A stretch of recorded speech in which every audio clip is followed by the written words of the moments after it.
What's going on, guys? Today we're going to talk about several topics, but to narrow it down, we're going to be talking about the GameStop pre-order, the new drama, the new issue with GameStop, which it really doesn't surprise me. We're also going to be talking about the public perception, kind of reacting and responding to this market, and how poor of a job I am doing of that.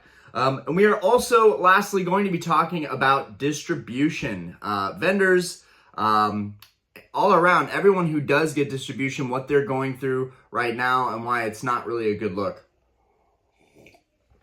Okay, guys. And then also, I've got a couple new slabs that came in. Yes, I am buying these. I'm ashamed that I'm buying in this market, but we are buying in this market, and we are buying for nearly full market price too. I don't mind when I'm looking for the perfect cards with the best centering and no wear on the back of the card. So we'll talk about all those cards last, because I know you guys probably want to see the cards the most. So I'm going to keep you waiting till the end. Anyways, moving forward, let's go ahead and talk about GameStop. Okay, so GameStop is now not doing pre-orders anymore. I guess they are ending this after Journey Together. So many people are unhappy about the pre-order system that they had previously. I think that and what people have already gone through, right? There are viral videos of people frustrated that they're not able to get their pre-orders from GameStop. I think GameStop is making a smart move. They're making a business move here to move away from doing pre-orders and selling stuff at market. This market is crazy right now. It is hard. We're going to talk about distribution, and it's no different with GameStop. They're having just as hard of a time probably getting product in. Their allocations are, quite honestly, just not good. That being said, does it surprise me? No, not really. I guess the future will be people really waiting out in line at 5 in the morning until they open at 9, 10, 11 o'clock. For release days or for certain products. Me personally, will I be willing to wait out all day, all morning for products? No, that's just, I can't do that. I cannot do that. It's not fun. And honestly, it takes away a lot of joy from the hobby when you're not able to walk in and pick up a product and rip it open or just add it to your sealed collection. That just kind of sucks. So I know a lot of people are going to be unhappy about GameStop not doing pre-orders anymore. But guys, outside of GameStop, it's just hard to get product right now. Pokemon knows exactly what they're doing. They are artificially creating a lot of demand and scarcity when they could be printing way, way, way more. I do think that in the rest of the year, we're going to see a ton of printing from Pokemon. I've said this a bajillion times. I also think we're going to see sprinkling of products across all the big box stores. I still think people should have hope, even in this environment of turmoil. Also, I want to bring this up because I didn't write it down in my points, but I do want to bring it up that there are a lot of external influences that have come into the hobby and inflated it, right? If we look back to Logan Paul and so many other influences, we can see when Pokemon was at its peak, and now you have people like Logan Paul that are offering to sell, and this is probably video worthy, but we're just gonna talk about it real briefly. That Logan Paul is selling his Pikachu Illustrator. Does this surprise me? No. This also does not surprise me at all, because I knew that eventually he was probably going to want to cash out. If he truly cared about the hobby and cared about his collection and being the competitive, wanting to be the best, which he's kind of always seemed to strive for, I don't know why he would be selling this card. He should be wanting to keep this card. But because in this market he's trying to sell, I'm guessing he might be a little strapped for funds, and that's why he's wanting to sell that card. Because what's $5 million to Logan Paul? I would think he's already kind of like a millionaire. Anyways, just wanted to mention that. I also wanted to mention how the public perception of cards and the hobby can change in the blink of an eye, right? Logan Paul sells, a bunch of other big influencers sell, a bunch of people are flooding into the space from the stock market or crypto, or at least that's one of my subscribers believes. And honestly, I don't think he's entirely wrong about that. Right now, there's so much money flooding into the hobby. Guys, I am putting up insanely high bids on cards that I'm trying to go after right now, and I'm still losing. I am still losing. Someone is still outbidding me, and I can't help but think that you would have to kind of have a ton of money flooding into your life to be buying these cards and not even researching what they're going for. I'm telling you, these cards are going for 30, 40, 50% more than previous auctions in some cases, which really hurts all of us. It hurts the market. It takes prices to a whole new level, and then everybody has to pay that to get these cards. Of course, again, like I'm saying, the public perception can change. So while there's all these people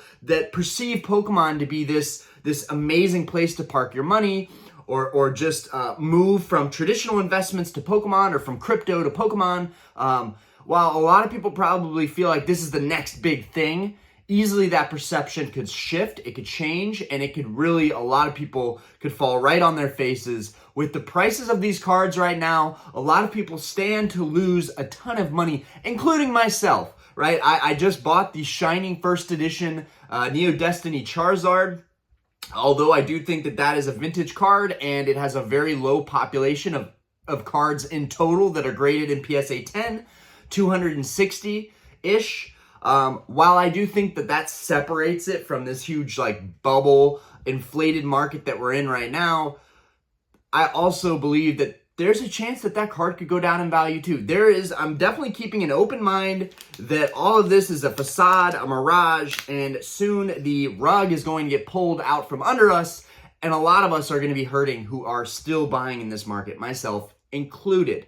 I'm okay to admit when I might be wrong. I'm okay to admit when I might be making potential mistakes by buying into this market at all-time highs with really competitive bids and auctions, right? Right now, it's actually looking better to go ahead and send an offer to somebody with a buy it now listing. I feel like you can get a better deal right now through bins than auctions. Right now, the auctions are just flying. So, GameStop pre-orders, that's tough. But again, I think that's all because of the perception of Pokemon right now. I feel like when things change and Pokemon prints more and people fall out of love with it and they don't think it's as cool anymore and there's not as much money in it, because the perception is, well, this stuff is worth a lot of money, so it's worth collecting, right? But what happens when they print so much of it that the value comes down, or even just the hobby falls off a little bit? Let's just take printing out of the equation entirely, and let's just talk about the hobby falling off, because the hobby has fallen off before, and it can fall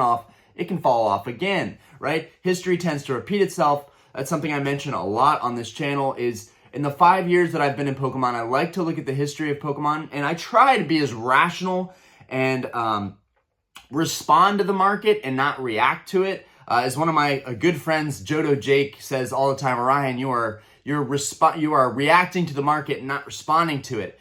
And guys, I'm gonna admit that I'm addicted to collecting, right? I'm addicted to collecting, as so many of us are. I think let's be frank about this, that it can be something that's not good for you, not good for your mental health when you're constantly like, I've got to get this card, especially in this market when things get harder and harder, and that's what she said. And it's hard to get a hold of these things right now. It's hard to put a bid in for the last sold, and then somebody upbids you 20, 30%. It's very frustrating, and it makes you want this stuff even more. And so it creates this hype FOMO snowball effect, which I feel like a lot of people are feeling right now, that they don't get in now, they're not going to be able to get in, right? That is adding gasoline to the fire, and that's not what I want to do. But me personally, I don't want to miss out on the chance to own a lot of these cards. I want to have them in my collection, even if it means I pay 10, 20% more. I have a really good job. I have a great income. There's no reason why I can't afford a slight retrace or a slight even crash on this stuff, and then I'll buy several copies. I've already started doing that. One of these cards that I'm going to talk about briefly I've already bought a second copy of it, and a lot of my alt arts I'm already buying second copies of now. So I am practicing what I preach. I am buying into this market, but I'm also keeping an open mind that things might retrace and fall back down, and if that happens, I will continue to be a buyer in that market as well. Right now, my main focus would be also, no deal has happened with my sealed product yet. Still, no deal has happened. At this point, I'm willing to keep sitting on it. Someone else gave me a call yesterday, and they basically stressed to me that while it's a good time to sell, this stuff is only going to be going up in value. And they're probably right. I would probably end up regretting, even if I sold for market price right now, because any day now the market can move even higher in Pokemon. I don't know where it ends, guys. I don't know where it stops. I don't know where we're going to go from here. The average collector cannot handle or deal with what is going on in the hobby right now. I can promise you that. People are upset about it. The only reason I'm even able to make it work is because I've been in the hobby for a while. I know what to look for, and I've already gone after most of the cards that I like. So, and a lot of stuff I bought before the prices were crazy. So I'm really just collecting the stuff that is missing from my like alt art and SIRs from Sun and Moon and Sword and Shield and Scarlet and Violet. I'm just kind of filling in the missing pieces. But if I had to start from scratch right now in this market, guys, I would lose my mind. I could not handle what's going on in the market. So I can definitely sympathize and share empathy for all the people out there that are going through that just feel like they're never going to catch up.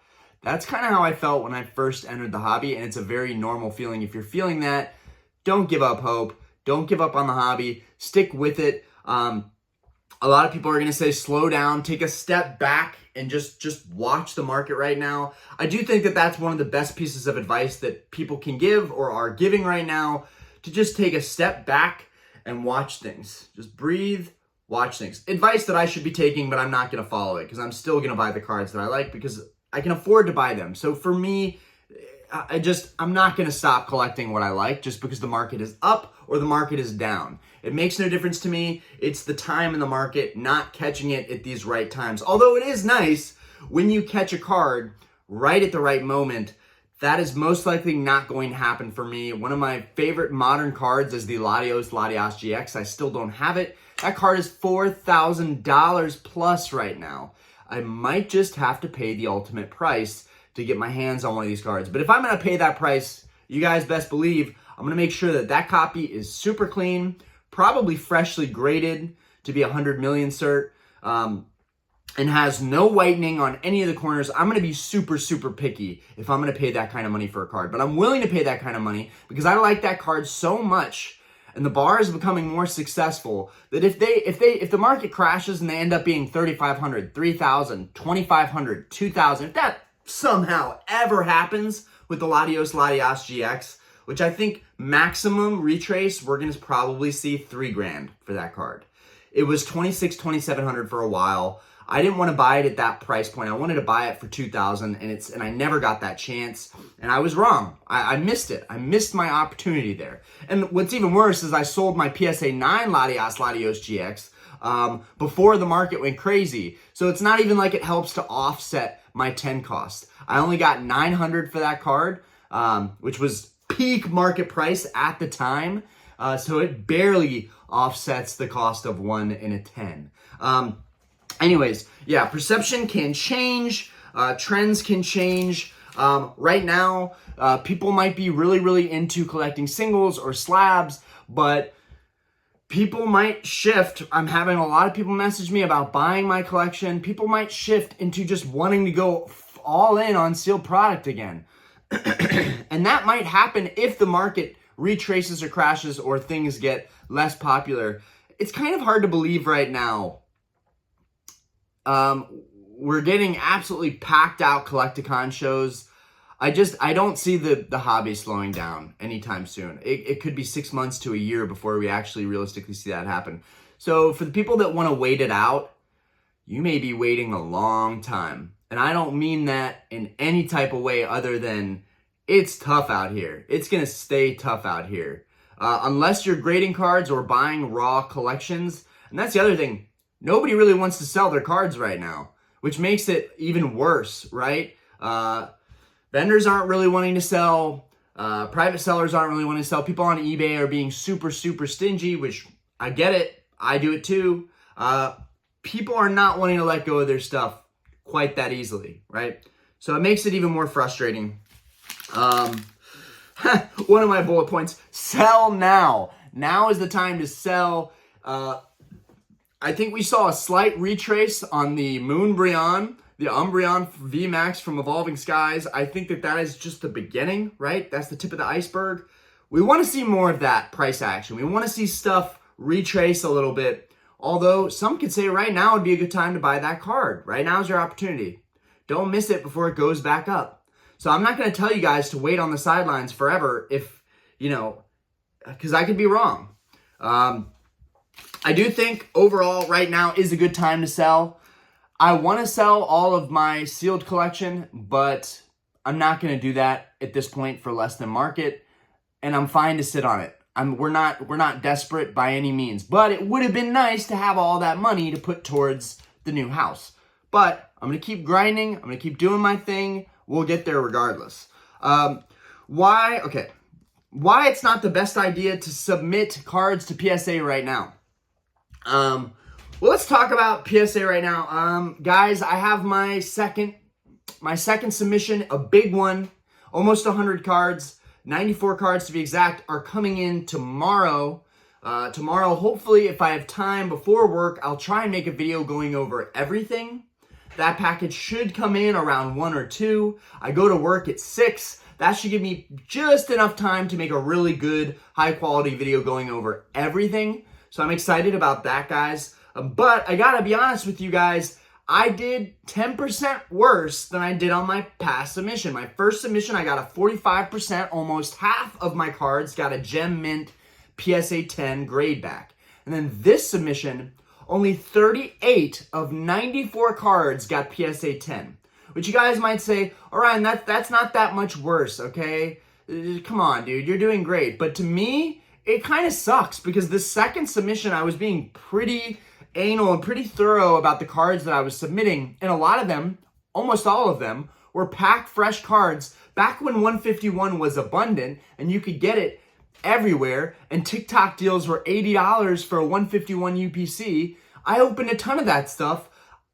I'm shocked by the grades that I got back. Not in a good way. Almost all of my 151 stuff got 8s and 9s. Pretty upsetting, right? We're going to do the reveal, right? I hope that's not giving away too much. We're going to do the reveal. I think it'll be entertaining either way.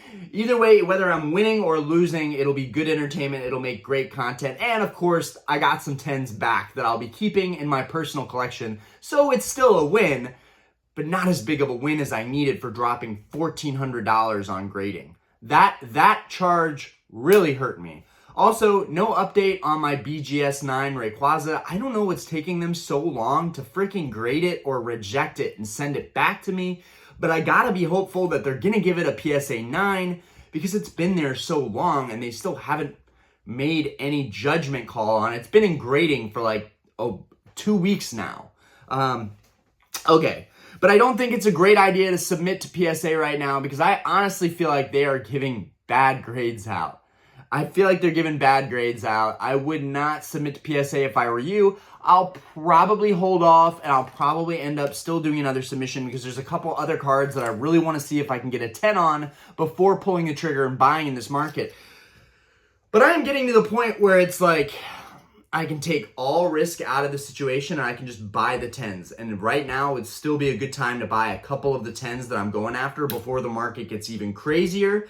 I could see a lot of the cards that I'm looking at become $2,000-$3,000 cards. So I feel like while they're under $1,000 or even $500 or $600, I feel like that's still good value. So while I feel like it's probably bad advice to tell you guys to buy 10s right now, there are a couple of them that I feel like are still worth buying.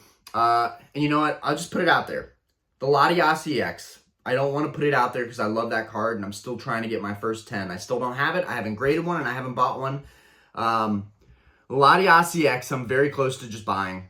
The Bubble Mew, I'm very close to just buying. That card's beautiful. I think it has a lot more room to grow. What else? I'm trying to think if there's anything else that was really big on my radar that I really wanted to get, because most everything I pretty much crossed off. It'll either be coming here shortly or you'll see it soon. The Mewtwo Tag Team GX from Sun and Moon, I really want that one. And then the Latios GX from Team Up, really want that one. So there's a couple that I'm definitely thinking about just pulling the trigger on. And then there's also the advice that one of my friends gave me, which is just go back to vintage. Vintage is way more stable right now, but vintage is up too. Is it more stable, or has it seen some growth similar to modern? Well, not entirely similar to modern, but there's still been a lot of growth in vintage, and maybe it's not a great time to be buying vintage either. So anyways, not the best idea to sub right now. I talked about the other day the PSA Vault wait time, and then it's taking forever for cards to get back, so keep that in mind. Also, the PSA Vault has updated their wording. Mid-March, they are going to charge you according to the card's value and not just the $6 withdrawal fee. Kind of sucks, which is another reason to potentially pick up a lot of these cards now before they get really expensive. Why is my hair so high? Guys, I swear to God, I woke up like this. I don't know why my hair looks like this. Yeah, if you want to send cards to the PSA Vault right now is probably the best time to do that. And then, let's see what else we got. Illustration rares, right? IRs are popping off right now. They're going crazy. I said that's kind of the only subset of cards that I'm kind of staying away from buying right now. I'll continue to try and grade those, even though it's proving to be very difficult. Illustration rares were just kind of poorly made. Let's just be honest. They were kind of poorly made. And this is a discussion I had with another friend of mine who's kind of avoiding illustration rares. So if they're poorly made, do these cards translate to true value just because they're hard to grade? Just because most of them were poorly made and they're hard to grade, it doesn't really translate to the cards being more valuable. But we've seen it time and time again, especially with valuable promo cards. If there's just not a lot of well centered or dinged copies, right? If you know, a lot of promos in Sun and Moon were in these tins and box products, so they all got damaged. So they made them super low pop, like the Espeon Deoxys and the Umbreon Darkrai. Those, and I'm not sure if both of those were promos, but I know the Espeon Deoxys was a promo, and I know that one's super low pop. So sometimes that translates to value. In this case, the illustration rares aren't just in a product, they're out there mass produced. So why are they fetching these insane premiums in PSA 10? I know they're difficult to grade, but does that necessarily translate into these 10x values? I don't know. I think that's probably the most bubbly market right now, and I stand by that. And if you get a 10 back on an illustration rare, you are crushing it, right? I am happy to say I did get 10s back, one of them being an illustration rare that I'm very excited about. So I can't wait to share that with you guys. But yeah, those are super bubbly, and I want to know, like, open discussion here. Do you guys think it really translates to high value, the fact that they're just poorly made and that they're tough to grade? Or are these cards that are kind of, they'll settle back down when the dust settles, right? They'll come back down to earth when the dust settles, at least half of where they're at right now, right? Horsey illustration rare, $200. I could see being a PSA 10 for $100 right now, and even that would be tough for me to pull, but or to manage or to rationalize. But $200 for like derpy illustration rares that just came out. Woo, that feels bubbly. That feels really bubbly. That feels champagne bubbly. Okay, another bullet point. Buying cases doesn't work anymore. So it could still work, right, in the long term, but you're going to be waiting a long time, right? Everything is already priced way too high. And everybody that's getting distribution, oh, I almost forgot, because we want to talk about distribution, right? We want to talk about distribution. First, yeah, I'll talk about that next. everybody is getting poor distribution, right? Everybody. Well, at least the few people that I talk to that get distribution are all having similar experiences. So far, people are getting like one product of the thing that they want, usually a booster box or cases. They're usually getting one, right? Which I still think is pretty good. If you're able to even get a case through distribution, good for you. Like, at least you get a case wholesale for the PC, right? Or you can keep one box and sell the other boxes at the ridiculous market prices right now. But for the most part, it's not really worth it, because when you get distribution, especially it's not really worth it in this market. When you get distribution, because you're getting so little, right? Pokemon's giving such small allocations and distribution. But when you get distribution, here's kind of how it works. You're able to get products you like, but with that, you have to absorb products that you don't want ideally. And while that's probably not a big deal to some people, they're like, dude, no big deal. You get the product, even though you don't like it, you break the boxes down and you get the packs. What I've heard from somebody that called me yesterday that we just had a little chat, shout out to Steve.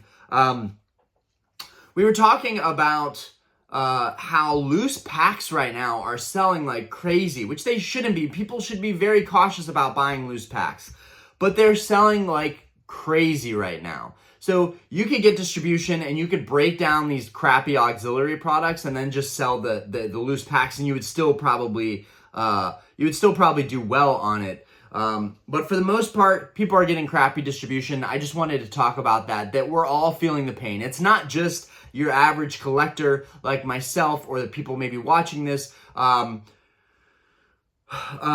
It's also about the people that have shops, LGSs, people that have distribution. They're getting kind of similar treatment. They're not the ones waiting out in line for stuff or running to stores trying to find products. But they're also not having a great time through their distribution. They're having to absorb products they don't like just to get one product they do like. And the money's not really in it, right? It's not really worth it. So I wanted to talk about that. I also wanted to talk about the fact that people are following vendors around now. And when I talk about vendors, I'm not talking about the vendor POVs at shows where they have their tables. I'm talking about the people that are dropping products off to big box stores.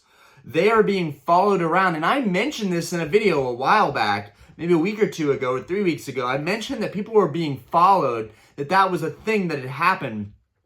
It's happening a lot more rampant now. And people are kind of fearful of their own safety when people, like, it's creepy. Like, people following vendors around. So I wanted to get that off. Whew. And that could result in vendors ultimately wanting to give up distributing to these big box stores. So, also, I wanted to real quick talk about the Hidden Legends, the Wishmaker Jirachi theme deck. Somebody's interested in buying it this morning, and they brought something to my attention, which I thought would be fun to share with you guys. The coin in that theme deck there's two variants, which is kind of interesting. There's because I don't know much about coins, but now I'm going to learn more about them because I'm a theme deck collector. I should know about the coins that come in the decks.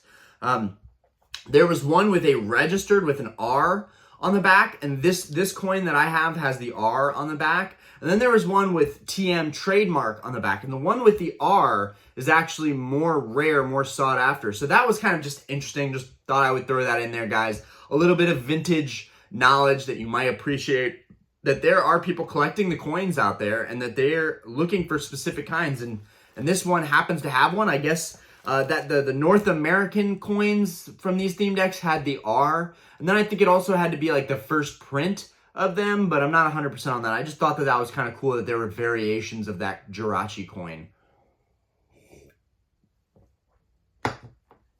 I think I've covered everything I pretty much wanted to cover. Let's go ahead and talk about some of the cards that I bought that came in recently. Now, I mentioned this card a lot when Twilight Masquerade came out, and I wasn't kidding. This card is truly one of my favorite cards in the set. I love this card. It is phenomenal looking to me, and this one is a really, really strong copy, really strong 10. You've got your Surskits in here and your Corphish. It's absolutely beautiful. Lana's Aid. So this card, and I'm gonna take it out of the I'm gonna take it out of this this team bag real quick. Now, there's one right now for $75 on eBay. This card's kind of sitting in the $70, $80 range. I am $80 all in on this one. I think I paid like $72 for it. I'm really happy with that. This is a super clean copy. It has, as most of the modern 10s can be, you can tell by the grades that come back. Like, PSA is getting stricter. They're getting stricter, and I think it's for the best guys. Getting a 10 from PSA at this point is getting a true, strong 10. And I think that even though I'm unhappy with a lot of the grades that I'm going to get back and reveal to you guys tomorrow, I respect PSA for updating their grading terms and making it more difficult to get 10s. I'm happy about that. Even though it's unfortunate that I missed out so much opportunity to grade so many of these cards I could have graded before they updated that, and they probably would have gotten 10s. Because if you look at the updates, it's really easy to get a 9 now. And it's even easier to get an 8 on a modern card. That makes me sick to my stomach, but I know when I do get a 10 or I'm buying a modern graded 10, they're strict on it, right?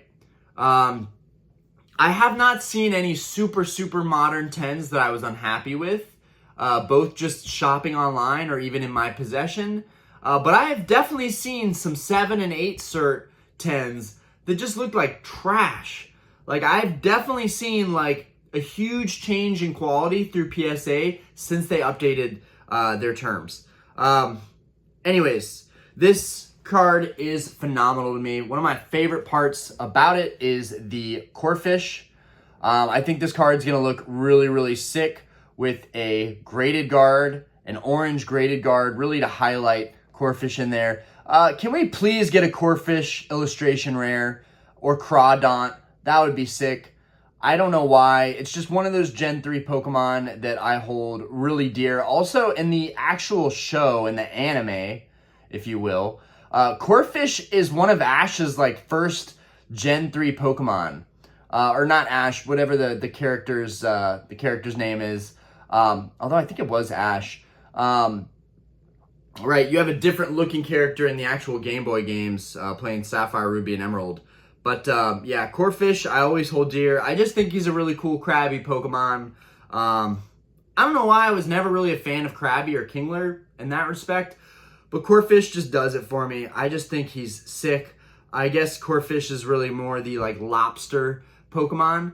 But yeah, I think this card is sick. I think with the background, the water. You guys know I'm not a fan of the trainer art cards, kind of the character cards. I just don't think they're all that great. But this one with the green trees in the background, like this really doesn't do it justice. Like when you get this card outside, which is how I like to look at a lot of my cards. I like to take them outside and just look at them briefly. Dude, this card pops off so hard.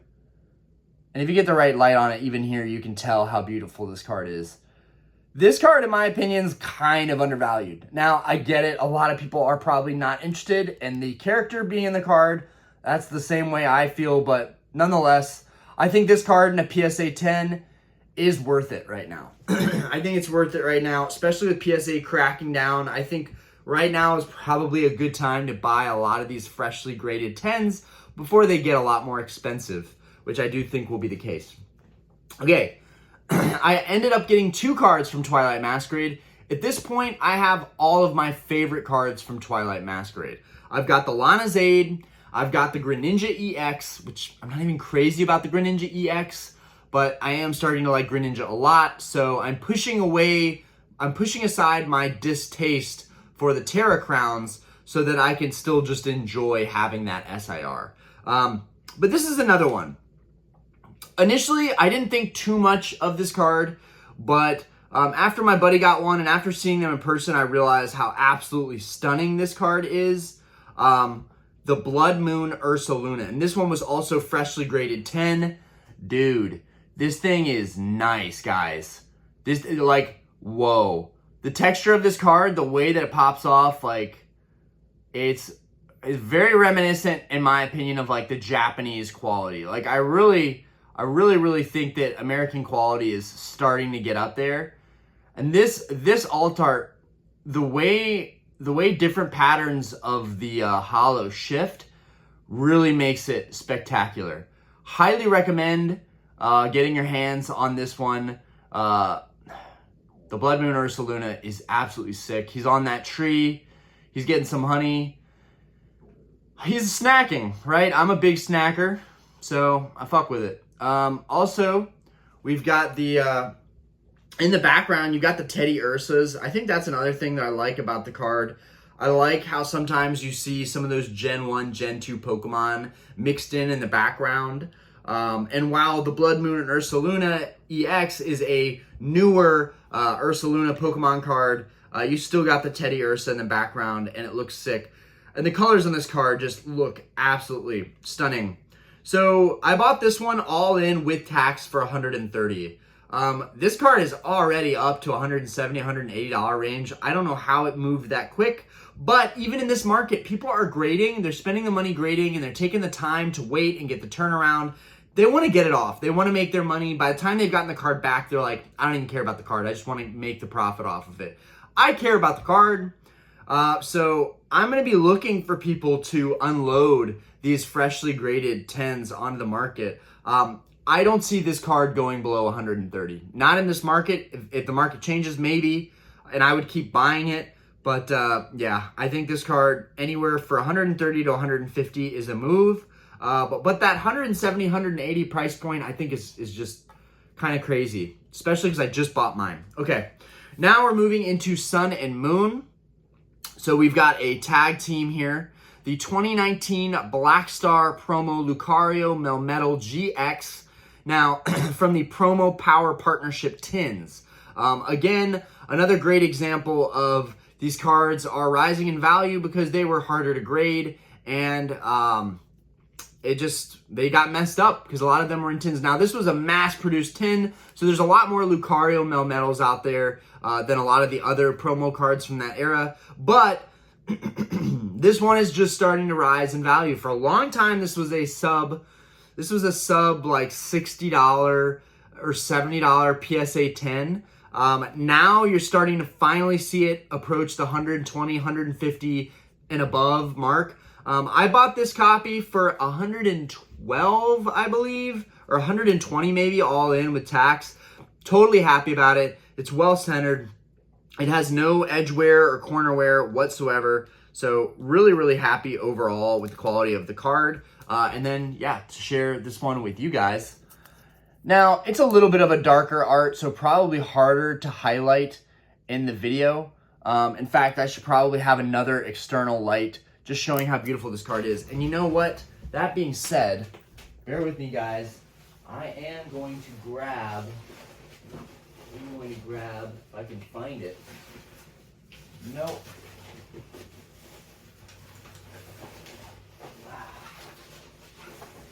Okay, I guess Diana took it. All right. We have this light that we've been sharing, but I'm going to use my flashlight anyways because these cards are beautiful, and I want you guys to see them in all their beauty. So the Melmetal Lucario in all of its glory. Come on now. Beautiful. And it's going to look really, really good with a graded guard against that blue on Lucario, so I cannot wait for that. I don't even know. You can't even see it that well, though. You still can't see it that well.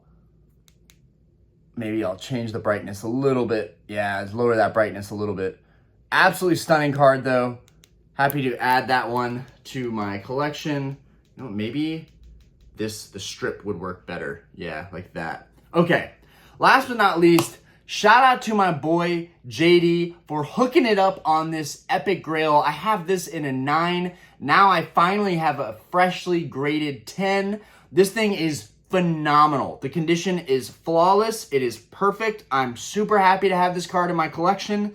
And this is actually the second 10 that I have right now. I have another 10 on the way that I bought for $22.75 in this crazy, crazy market. This one, my boy hooked up for $1,800. Really a super, super solid price point. Super grateful, man. Thank you so much for hooking this card up. Also, that helped to, like I said, I'll be buying multiple copies if I can find deals on them. That brought my cost basis basically down to like 2020 or 2030, 2040. Either way, it brought my cost basis down a good bit, and I'm pretty happy with it. No, I'm very happy with it. So without further ado, finally, we have the Gengar Mimikyu in a PSA 10. And it's an 8 cert, so it's not super modern graded. But yeah, the strip light is definitely better. The strip light's definitely better. It's like less direct. God, I love this card. I really don't like that Mimikyu is in it, to be honest with you guys, but I love this Gengar art. And the fact that the Gengar takes up most of the card, to me, is like why it's one of my favorite cards. This Gengar is absolutely sick. And I don't even know if I'll be selling the 9s or the 10s anytime soon. I'm holding on to that card. I think it's going to follow closely behind the Latios GX. Yeah, this strip light is way better. So we can just do one more recap of all these. Oh, I do want to show you the back of the Gengar Mimikyu. Bruh, this thing is clean. This thing is super clean. Okay. And then let's do the Blood Moon Ursaluna. Bruh, this thing is fire. Absolute fire. But yeah, that's pretty much all I got for you guys today. We are going to look over that PSA submission tomorrow. And, oh yeah, one for Lana's Aid, baby. One for Corfish. Come on, focus in. Gorgeous. My gorgeous Corfish. All right. All right, guys. I will catch you guys on the next one. Appreciate you guys for watching. Have a fantastic day, everybody.